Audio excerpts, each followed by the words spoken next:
भगवान कृष्ण और उनके भक्त देवताओं के गुरु बृहस्पति के शिष्य और देवभंग के पुत्र उद्धव के बीच संबंधों के बारे में बहुत सुंदर कहानियां हैं। उनके बीच मतभेद बहुत तीखे और स्पष्ट थे। उद्धव एक विद्वान और बुद्धिजीवी थे, जबकि कृष्ण एक ग्वाले थे। पूर्व को शहर में लाया गया था, जबकि कृष्ण का लालन पालन एक गांव में हुआ था।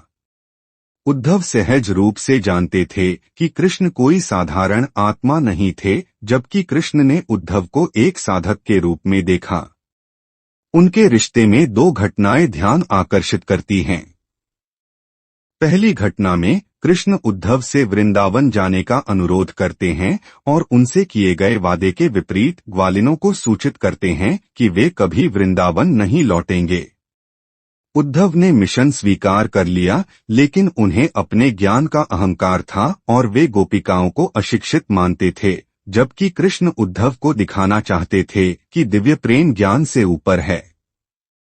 उद्धव तुरंत गोपिकाओं के पास गए और उनसे कहा कि उन्हें कृष्ण के लिए रोना नहीं चाहिए और उन्हें अपनी ऊर्जा ब्रह्मज्ञान प्राप्त करने में लगानी चाहिए।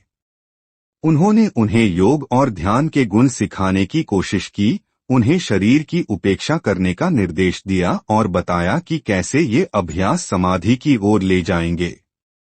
गोपिकाओं ने उन्हें बताया कि वे हर समय कृष्ण समाधि में थीं और लगातार ध्यान, ज्ञान और भक्ति के 3 योगों का अनुभव कर रही थीं।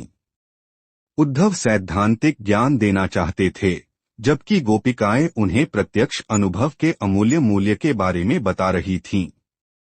अपने जीवन में पहली बार उद्धव को कृष्ण के प्रति प्रेम, भक्ति और बिना शर्त विश्वास के साथ समर्पण करने का महत्व समझ में आया।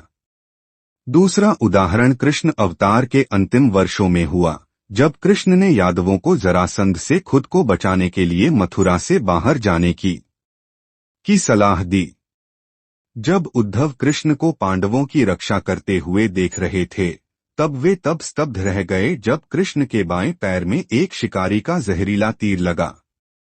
वे तब और भी अधिक आश्चर्यचकित हुए जब कृष्ण ने उन्हें शांति से बताया कि यादव वंश का अंत निकट है और अपने परिवार और लोगों को उनकी मृत्यु का संदेश बताने के लिए कहा।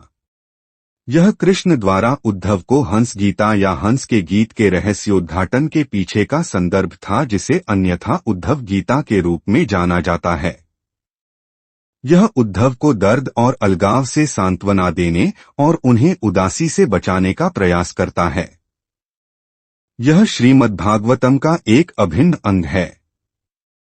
कृष्ण उद्धव से कहते हैं, अशांत मन आसानी से विविधता के भ्रम का शिकार हो जाता है, जो अच्छे और बुरे की अवधारणा और निर्धारित कार्य, निष्क्रियता और निषिद्ध कार्य के बीच भेदभाव की ओर ले जाता है।